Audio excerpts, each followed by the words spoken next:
আজও মানুষের মনুষ্যত্ব আজ কোন স্তরে গিয়ে ঠেকেছে তা ভাবলে গা শিউরে ওঠে। সম্প্রতি পাকিস্তানে ঘটে যাওয়া ঘটনা সম্পর্কে আমরা সবাই জানি। এই নির্মম ঘটনা ঘটেছে, এটা শুধু পাকিস্তানে নয়, বাংলাদেশেও ঘটে আসছে। এটা একটা নির্মম বাস্তবতা। আমাদের সমাজ এমন এক অন্ধকূপে পরিণত হয়েছে যেখানে পুরুষদের কোনো দোষই দেখতে পাওয়া যায় না। একজন পুরুষ যখন কোনো নারীর ওপর পাশবিক নির্যাতন চালায়, সমাজ তখন সেই অপরাধীকে জাজ করার বদলে যে এই অপরাধের নির্মম শিকার হয়েছে তাকে নিয়ে জাজমেন্ট শুরু করে দেয়।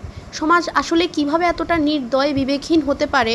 ধর্ষণ বা যৌন নিপীড়নের মতো ঘটনার পরেই আমাদের সমাজের কয়েকজন মানুষের, বেশিরভাগ মানুষের প্রথম কাজ হয়ে দাঁড়ায় মেয়েটি কী পোশাক পরা ছিল, তার চরিত্র বা তার চলাফেরা নিয়ে প্রশ্ন তোলা। আমি জানতে চাই, নিষ্পাপ মেয়েটির বা এই বয়সী হাজারো মেয়ে, ছোট ছোট যে সকল মেয়েরা এখনও ধর্ষণ হচ্ছে, তাদের কী দোষ ছিল? তাদের পোশাকের কী দোষ ছিল? বাচ্চারা পোশাকে কী দোষ ছিল? কেন অপরাধীকে আড়াল করে সবসময় দোষটা ঘুরিয়ে ফিরিয়ে মেয়েদের উপরেই চাপানো হয়?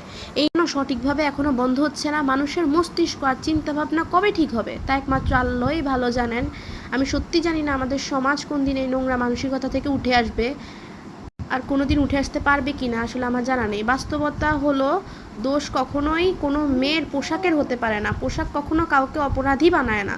অপরাধের জন্ম হয় বিকৃত পশুতুল্য মানসিকতা থেকে। সমস্যা পোশাকের নয়, সমস্যা পুরুষের অনিয়ন্ত্রিত দৃষ্টিতে। যদি পোশাকই মূল কারণ হতো, তবে বোরকা পরিহিত নারী কিংবা এবং কয়েক বছরের অবোধ শিশু কেন প্রতিনিয়ত এই পাশবিকতার শিকার হচ্ছে?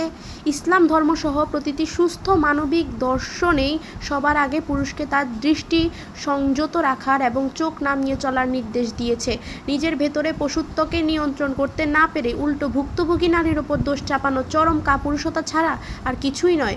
যেদিন পর্যন্ত আমরা অপরাধী পুরুষকে ডাস্টবিনে ফেলার মতো করে সমাজ থেকে বর্জন করতে না শিখব, সেই দিন পর্যন্ত ভুক্তভোগীকে জাজ করা বন্ধ হবে না। ততদিন এই সমাজ কখনোই কোনো কন্যা সন্তানের জন্য নিরাপদ আশ্রয় বা জায়গা হয়ে উঠতে পারবে না।